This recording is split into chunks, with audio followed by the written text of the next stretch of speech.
Hello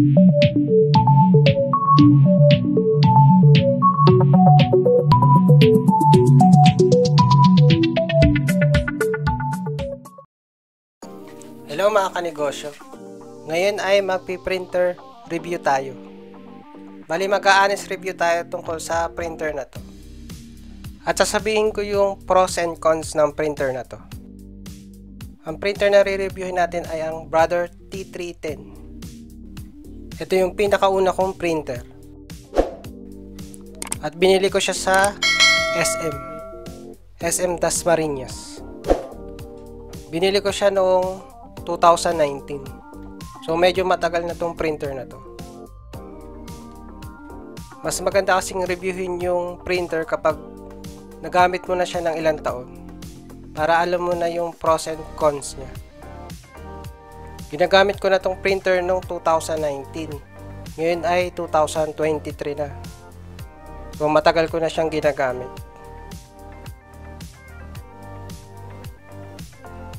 Unahin muna natin yung pros ng printer na to. Ang number 1 na maganda sa printer na to ay easy to reset. Dito hindi mo na kailangan ng installer o software para i-reset yung printer na to. Kasi nasa mismong machine na siya ay mare-reset mo na siya.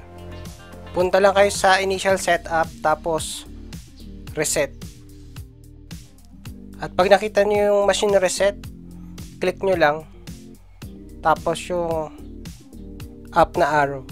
Tapos mare-reset nyo na yung printer nyo. Ganun lang kadali mag-reset sa Brother. Di tulad nung ibang brand ng printer. Tulad ng Epson, kailangan nyo ng software o installer para makapag-reset. Dito sa Brother, mas madali mag-reset. Ang isa pang pros ng printer na to ay user-friendly siya. Madali lang siyang i-set up, madali lang siyang intindihin. Ang printer na to ay meron ding refill tank system. Madali lang magsali ng ink dito. Buksan nyo lang yung refill tank dun sa gilid. At yan ay pwede kayong makapag-refill ng ink. Bali, 4 colors po yan. Yellow, magenta, cyan, saka black.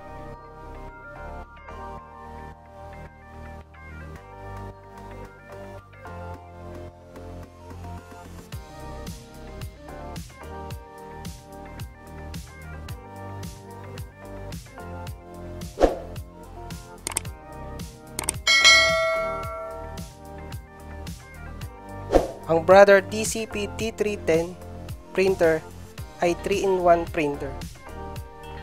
Meron siyang print, scan, saka photocopy. Pwede ka dito mag-print ng short hanggang long size paper. Tapos, pagdating sa photocopy, hanggang A4 size ang kaya niyang i-photocopy. Ganon din sa scan, hanggang A4 size yung kaya niyang i-scan.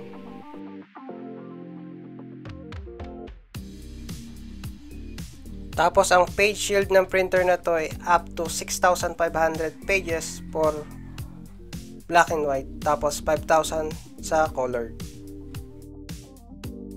Madami-dami na rin yun mga kanegosyo kung gagamitin nyo sa business tong gantong printer. Meron pa isang bagay na nagustuhan ko sa printer na to. Dahil sa printer na to, pwede nating kontrolin yung density o yung quality ng ipiprint natin.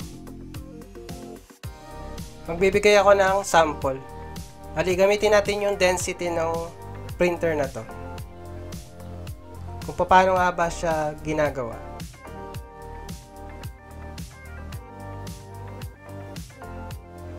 Punta lang kayo sa copy, tapos density. Doon makokontrol nyo yung density niya.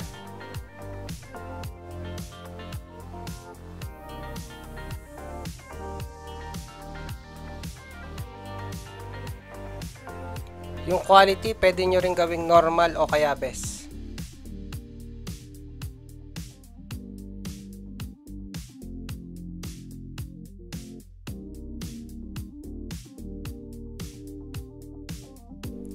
Pero focus muna tayo sa density.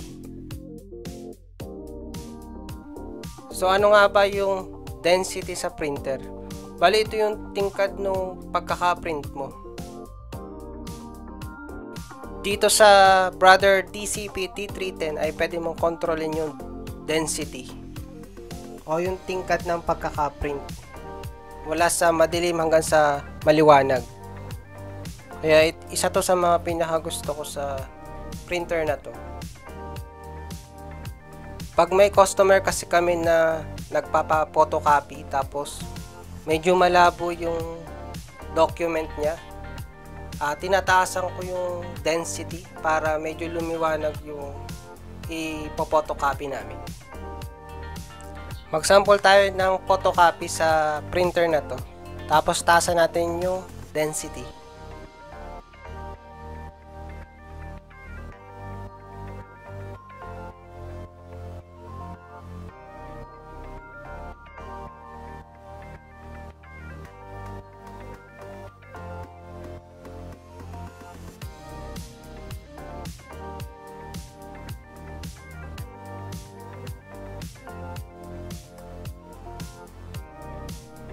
Yan yung pinotocopy ko kanina na nasa normal na density. Ngayon i-print natin siya na may mataas na density.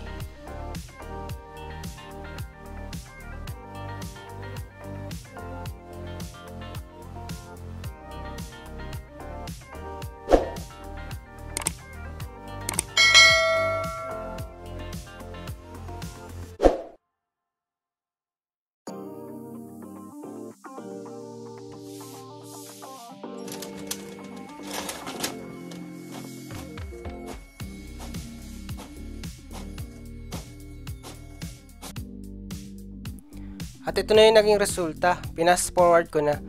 Mas matingkad yung isa na may high density. Samantalang yung isa ay normal lang yung pagkatingkad niya.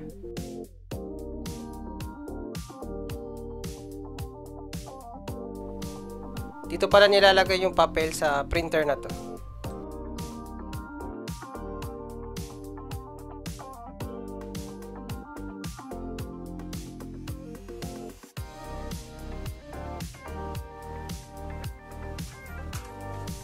At pwede din doon sa likod.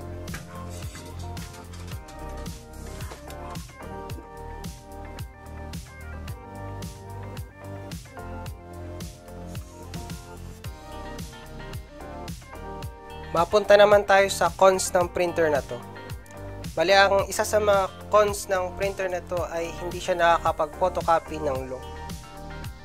Kasi wala din siyang ADF, yung Automatic Document Feeder. So hanggang A4 lang yung kaya niyang i-photocopy. Saka i-scan. No Wi-Fi din siya at no mobile printing. No automatic duplex printing din siya. So ibig sabihin, kung kailangan nyo i-back to back yung print nyo, kailangan nyo i-flip yung papel dun sa paper tray para makapag back to back print kayo.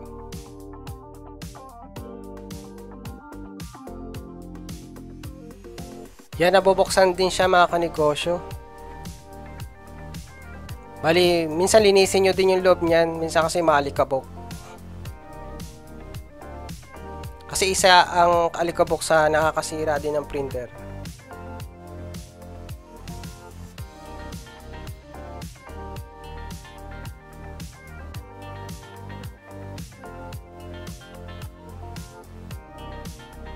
Ang isang naging problema ko rin sa printer na to ay napakamahal ng piyesa niya kapag nasira. Tulad nung head niya. Di tulad nung ibang brand na mas mura yung mga piyesa. Sa Brother, mas mahal yung piyesa niya. Sa ilang taon ko kasing ginamit ang printer na to, ang nasira sa kanya yung color. Bali, nasira yung color niya, tapos kailangan kong palitan ng head para umayos yung print niya ulit. Yun, sa tagal ko nang ginagamit yung printer na to, yun lang yung naging problema ko talaga sa kanya. Yung parang sa color lagi tinatamaan ng sira si Brother. Bali, yan yung review ko kay Brother TCP T310 printer. Saka yung pros and cons niya.